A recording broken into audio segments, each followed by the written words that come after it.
On t'élève notre équipe de l'École du dimanche. On t'élève, Seigneur, nos jeunes qui sont en réunion actuellement au rez-de-chaussée. Que là aussi, ton esprit travaille les cœurs, parle à travers la bouche des moniteurs, des monitrices et ouvre les oreilles, les cœurs de nos jeunes pour que ce message puissant et vivant pénètre le cœur de nos enfants ce matin. Et prépare aussi notre propre cœur et nos propres oreilles, alors que ton serviteur Juan va nous apporter ta parole pour la première fois devant cette communauté. Puisses-tu lui donner, Seigneur, l'assurance, la paix, délier sa langue, bénir le message que tu as mis sur son cœur et glorifier ton nom à travers ta parole qui sera proclamée. Affermis notre frère, bénis ton peuple. Nous te demandons cela au nom béni de notre Seigneur Jésus-Christ. Amen. Juan, merci. Merci de partager ta parole, la parole du Seigneur avec nous ce matin. Que le Seigneur te garde et nous bénisse à travers toi. Je suis ici au Québec depuis 5 mois, je crois 5 mois. Je suis étudiant de français, de la langue. C'est pour ça que si vous ne comprenez bien quelque chose de les sermons, vous pouvez me dire et je peux expliquer mieux, je crois. Donc, bon, autre chose, je m'excuse parce que je vais lire beaucoup mes notes, mais pour moi, c'est plus facile de donner les messages, oui? C'est ça, et bon, je vous remercie pour l'invitation. Décision détermine destin. 3D, facile pour la vie. Décision détermine destin. C'est ça. Le monde sera mieux. Le monde sera mieux. L'humanité deviendra plus forte, solidaire et spirituelle. Comme on dit ici au Québec, tout ça va bien aller. Tout ça va bien aller. L'idée peut être le rêve utopique d'une humanité meilleure qui est arrivée avec la pandémie. Cette idée s'effondre aujourd'hui. On a des pays pauvres, sans vaccins ni médicaments suffisants, en quantité suffisante pour lutter contre la COVID. On a une guerre qui a montré le cœur cruel de les hommes encore. Lorsque on est proche à la finale de la pandémie, autre idée a surgi. L'idée de la reconstruction, rebâtir la société, rebâtir le monde. L'idée de rebâtir l'économie, rebâtir la santé mentale, le système éducatif, les relations sociales, politiques, reconstruire l'idée de démocratie, de liberté, etc. Le monde est pour rebâtirle. Mais la question c'est, ¿y sur qué vas? Encore. L'homme, comment va reconstruire? Quelle est la base? Sur ce sujet, la reconstruction de la vie post-pandémie, la reconstruction de notre vie post-pandémie, je vous propose réfléchir ce matin.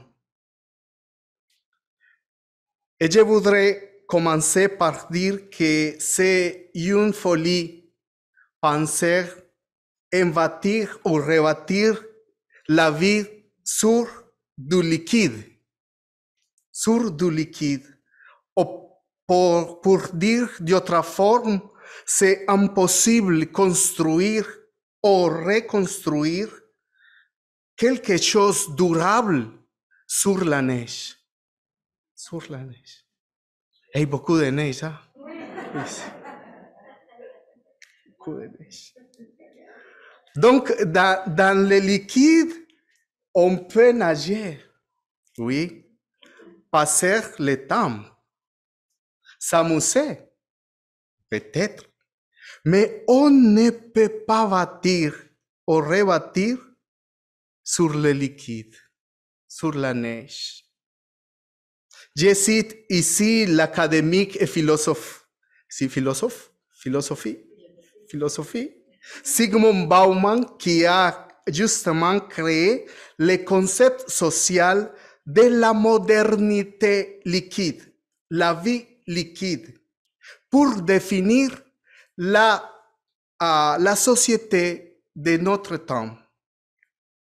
Bauman dit, la sociabilité liquide est caractérisée par la liberté malheureusement payée par l'incertitude, le changement, la précarité et l'insécurité. Je vais ajouter la sociabilité liquide sans fondament. Et donc, dans la modernité liquide, l'amour est liquide. Un amour fait pour l'instant, léger, mesuré, temporaire, incertain, précaire. Dans la modernité liquide, la relation avec la planète est liquide, c'est liquide, sans responsabilité réelle, sans réflexion, sans fondement fort. Dans la modernité liquide, même la morale est liquide, basée sur des points de repère changeants où tout est relatif et sans conséquence, sans cohérence, sans base stable. Les liquides, c'est l'idée de l'insécurité, l'instabilité, l'incertitude qui peut filtrer la famille, l'Église, la vie même. Donc, Jésus qui pourrait dire-nous dans ce contexte de vie et de monde, quelle est la réponse de Jésus à notre situation mondiale et culturelle, etc. Bon, je vais inviter à mon épouse qui va lire et elle parle bien français. Hein?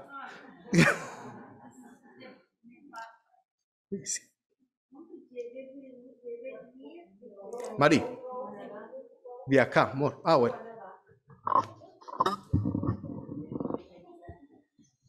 Ok, merci. Je vais lire Matthieu 7, 24. C'est pourquoi, si quelqu'un écoute mes paroles, que voilà et les met en pratique, on pourra dire de lui, voici un homme avisé qui a bâti sa maison sur la roque. La verse est tombée, les torrents sont venus et les vents ont soufflé. Ils se sont jetés sur cette maison, mais elle ne s'est pas écroulée, car elle était fondée sur les rocs.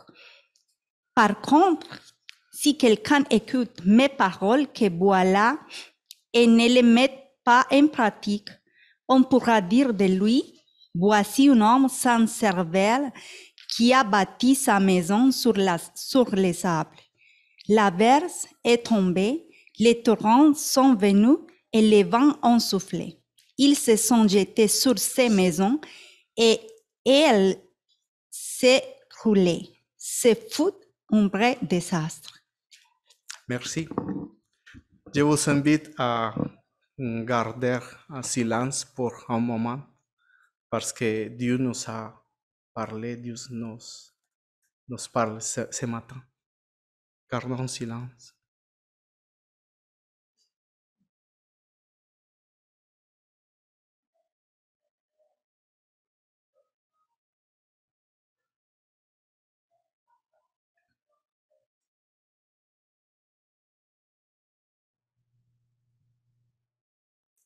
Merci Seigneur pour ta parole pour nous. Merci. Amen. Jésus vient de réinterpréter la loi de Moïse sur une montagne comme au mont Sinaï, avec l'autorité de Dieu comme la même chose comme au mont Sinaï. Mais la différence, c'est que sa loi s'est écrite dans le cœur des hommes, non pas sur des tables de pierre. Jésus raconte une histoire de vie qui commence avec la maison qui présente la parabole d'un homme qui a construit sur la maison. Ce texte nous présente deux hommes, deux décisions et deux destins. Deux hommes. Dans l'histoire de Jésus, il y a deux hommes avec deux façons différentes de comprendre et bâtir la vie. Il y a un homme sage qui sait bien que tout ce qui est durable, fort et résistant requiert temps et patience, planification et travail, et surtout un fondement solide et de bonnes racines. L'homme sage sait que de mauvais moments vont toujours arriver. Il identifie les menaces de la vie. Il connaît la fragilité et la faiblesse du monde. Il sait qu'il est administrateur de tout, mais il n'est propriétaire de rien. Il ne contrôle pas toutes les choses. Il sait que la vie peut changer à tout moment. C'est pour ça qu'il bâtit sur la pierre, sur la fermeté, la pierre qui lui donne confiance. Dans le Nouveau Testament, il y a une théologie très, très grosse sur la pierre. C'est pour ça que je vais utiliser l'expression pierre et ne pas l'expression roc. La traduction plus précise, c'est pierre dans Matthieu. Matthieu, la traduction, c'est pierre, comme les disciples, Pierre. Ou quand Jésus a dit, tu es pierre et sur ces pierres, je vais bâtir l'église. Il y a beaucoup de théologie, le mot pierre. D'autre part, dans la même histoire de Jésus, il y a un homme imprudent qui bâtit sa vie sur la sable. Ici, la sable, c'est la métaphore de la fragilité et la faiblesse. La sable n'est pas fiable. Au contraire, c'est un élément peu sûr et dangereux. Quelques personnes du temps de Jésus, c'est ça. Ça ne résiste pas à la force de la vent. Cet homme imprudent a confiance en soi-même de manière disproportionnée. Donc, aujourd'hui, c'est la question aujourd'hui, qui est l'homme sage et qui est l'homme imprudent dans notre contexte? Ma proposition, c'est l'homme sage, c'est un bon lecteur de l'époque actuelle et des circonstances mondiales. C'est un homme qui sait qu'en 2020, la COVID est arrivée, mais il sait que demain, autres virus vont arriver avec autre nom. et peut-être plus dangereuse. C'est pour ça que l'homme sage bâtit et rebâtit sa vie post-pandémie sur quelque effort permanent, éternel, avec nom propre, sur Jésus même.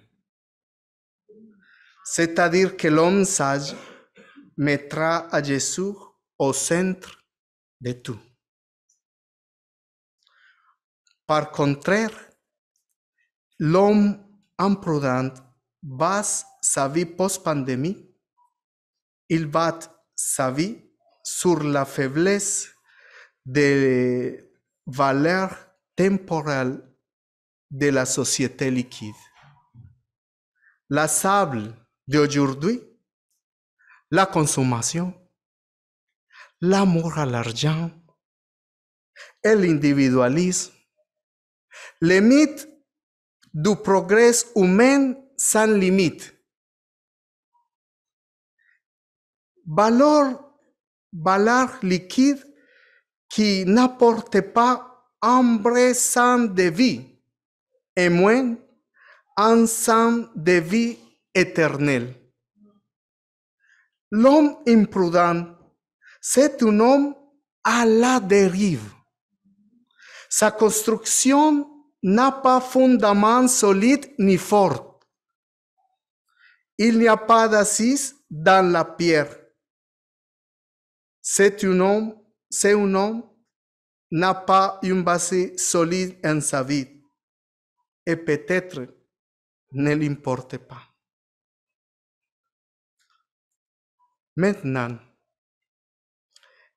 et qu'est-ce qui passe avec l'histoire, les deux hommes, l'homme sage et l'homme imprudent? Les deux hommes écoutent la parole de Dieu. C'est-à-dire que Jésus a raconté sa parole à Jean qui lui a écouté. Cette parole n'est pas pour les personnes qui n'écoutent pas à Dieu. Ces paroles étaient pour le peuple de Dieu, pour toi, pour moi. Ces paroles, c'est pour nous. Donc, il y a une caractéristique très particulière des paroles. Toute parole nous invite à la identification, à la question: qui suis-je dans cette histoire? Et on doit répondre. On doit répondre: qui suis-je dans cette histoire? Est-ce que je suis l'homme sage qui écoute la parole de Jésus et fait là? Ou est-ce que je suis l'homme imprudent qui a confiance en les valeurs de la modernité, de la société, de la vie liquide? Deux hommes et deux décisions. On retourne à la parabole. Les deux hommes prennent des décisions sur la manière de bâtir sa maison. On peut dire que l'homme imprudent, cette histoire prend une décision qui n'est pas intelligente, une décision fatale. Il sait que la maison, c'est une richesse et que la reconstruction d'une maison, c'est une grosse inversion, surtout en Palestine où la terre était chère. Les propriétaires de la terre payaient beaucoup d'argent à Rome pour tenirla. Donc, c'était une folie bâtir sans pensée, sans réflexion. C'était une folie risquer la stabilité, la sécurité, la vie. Les écouteurs de Jésus savait que construire sur la sable était une folie parce que un principe élémentaire de construction de premier cycle dit que la chose más importante pour bâtir une maison, c'est mettre un grand effort pierre comme soutien. Paul, qui était constructeur comme Jésus aussi, il parle de la pierre angulaire, la pierre grande, une pierre indispensable pour bâtir une maison sûre. En plus, une pierre servait comme souvenir aussi. Je m'explique. Le propriétaire de la maison écrivait sur la pierre son nom, sa famille, son témoignage historique et sa foi. L'homme de la parabole de Jésus, c'est un homme imprudent qui a facilement oublié les valeurs de la pierre, de sa maison, les valeurs de sa vie.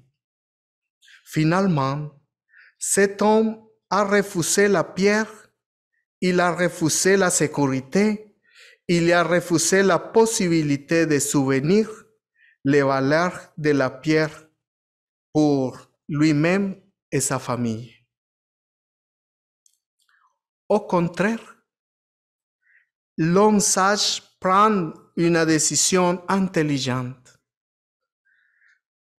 Peut-être il n'avait pas plus possibilité pour bâtir autre maison. Donc, il doit être sûr de construire bien.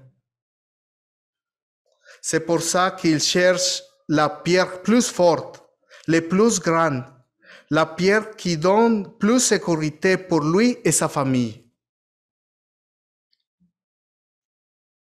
Cet homme a assuré sa propre vie.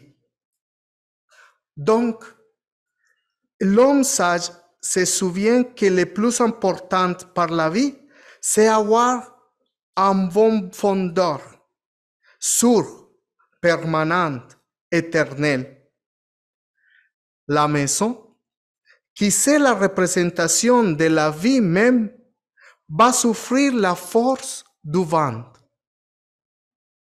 Bien sûr, il va trembler et peut-être frissonner. Mais la pierre va être toujours dure et solide. N'est pas la maison, mais toujours la pierre. Toujours la pierre. Regardez s'il vous plaît.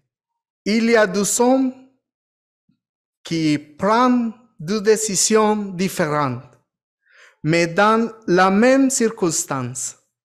Je m'explique. Les deux hommes souffrent la force du vent, les deux. Les deux peuvent sentir peur. Les deux peuvent expérimenter la vulnérabilité. Les deux. Les deux constructeurs n'ont pas pouvoir sur les ventes, mais les circonstances ne sont pas différentes. Les circonstances sont les mêmes. Mais la différence, c'est la construction.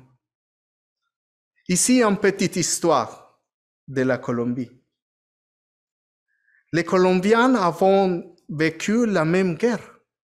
Tous les Colombiens. Une guerre de plus de 50 ans.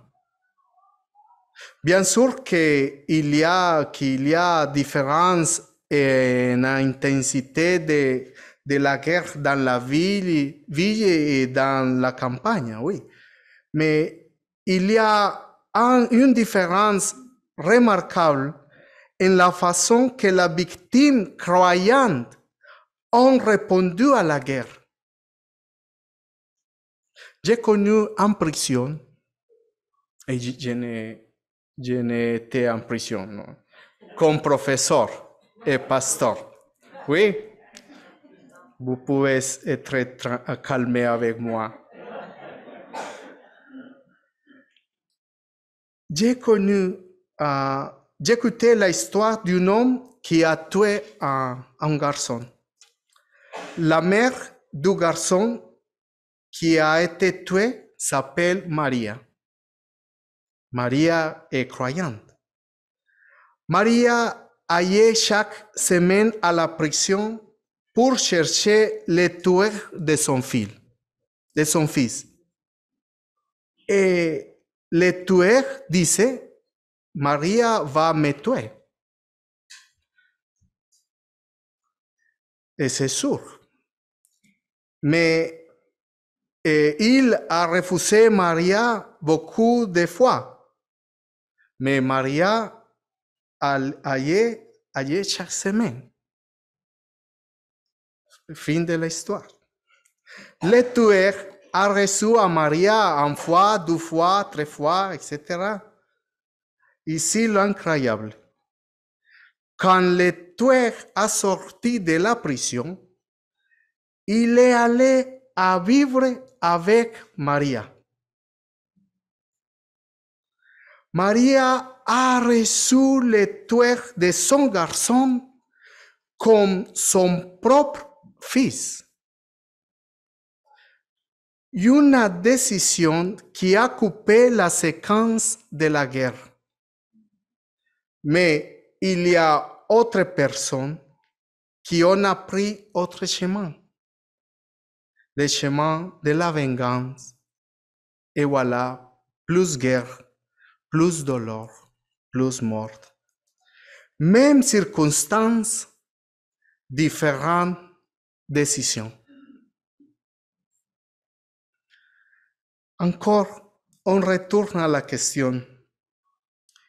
Qui suis-je dans cette histoire? L'homme qui se repose parce que sa vie est sur la pierre? L'homme qui vit à Jésus comme une réalité d'espoir constante? Et l'homme qui écoute la parole et fait-la? Ou est-ce que je suis l'homme imprudent qui écoute la parole de Jésus mais ne fait-la pas? Finalement, 2 destins. La parabole finalise avec 2 résultats très différents. 2 hommes, 2 décisions, 2 destins. L'homme qui a construit son fondement solide, il a perdu tout. Sa maison, son investissement, la stabilité future pour lui-même et pour sa famille. Ces décisions ont affecté lui et sa famille. Ce homme a été vaincu par la force du vent. Il est devenu plus fragile et vulnérable. C'est triste que cet homme a été le spectateur de sa propre malchance. Sa maison a été détruite.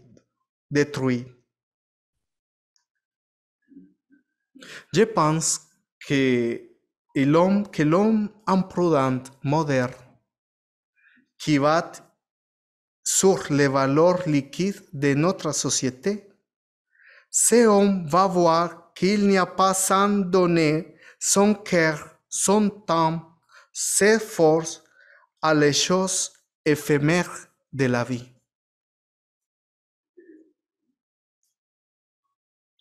Le 12e destin, le destin de l'homme sage, ce homme a construit sur la pierre. Il a reçu la force du vent, l'épreuve. Et peut-être que sa maison, sa vie a eu plusieurs brisements. Peut-être qu'après de la tempête, la maison a encore besoin d'une réparation profonde. Plus tard, il va sentir la menace frappe à sa porte encore. Mais la maison a resté.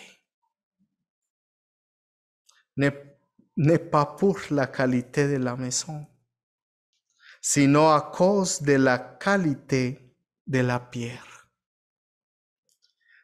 C'est une pierre qui apporte vie. C'est la pierre qui fait que l'espoir de la stabilité et la joie familière. La pierre qui est Jésus. Je voudrais finaliser avec le suivant. Je vous encourage à réfléchir à ces deux choses. La première, la pandémie et malheureusement la guerre nous invitent à faire une réflexion profonde de notre vie spirituelle, familière, sociale et ecclésiale.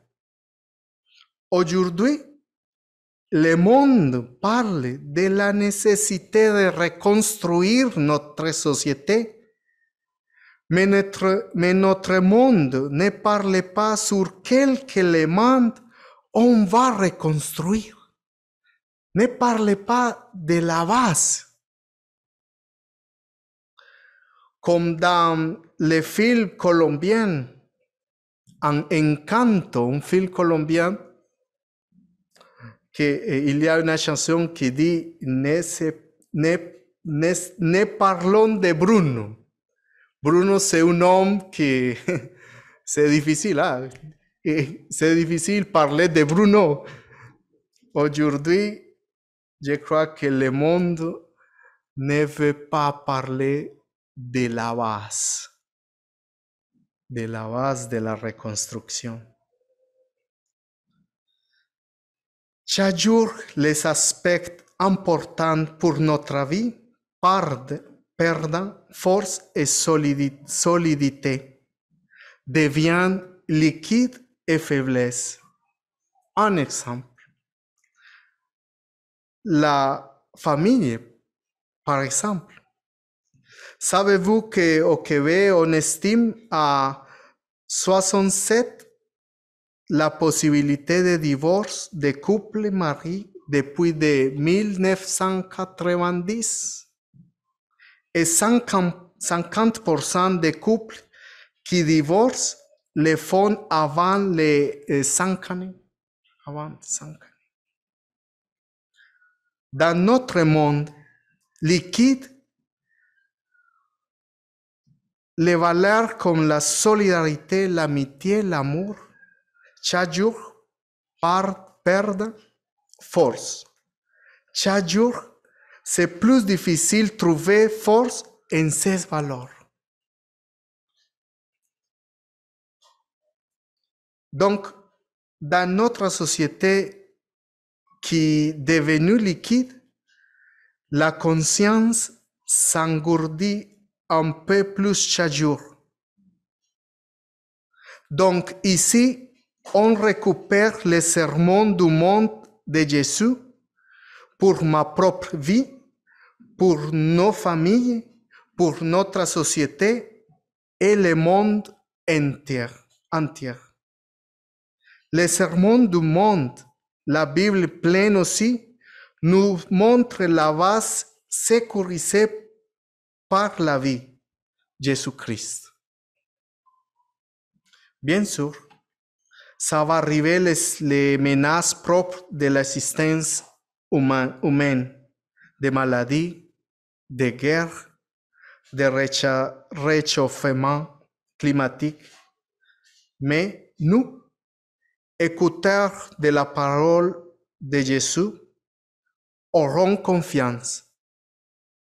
Ça n'est pas par la maison.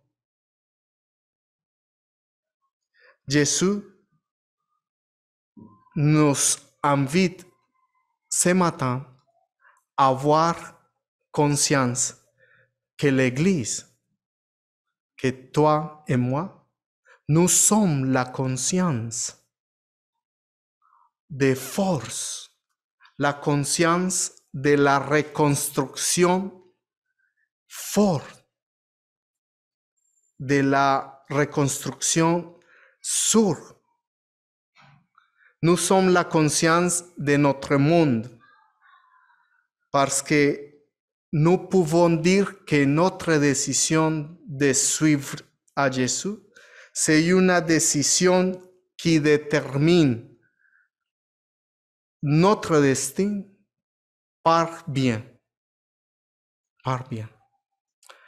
C'est fini? On prie. On prie. Seigneur, je te remercie pour ce moment. Merci pour ta parole. Merci, Seigneur, pour la patience que tu as avec nous.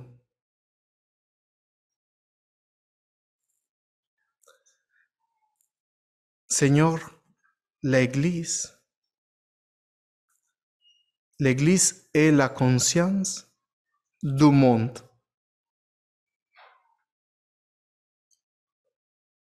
Un monde qui bâtit sur valeurs, faiblesse, Seigneur.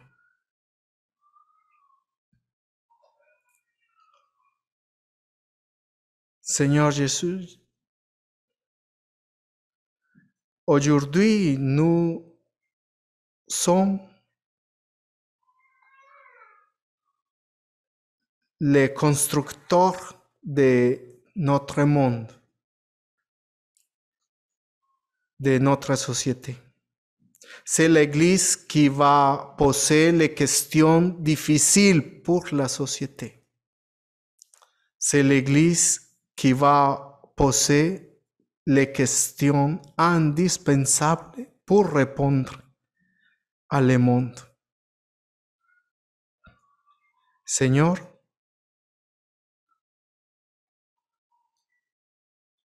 aide-nous à répondre bien à ta parole. En Jésus. Amen. Merci.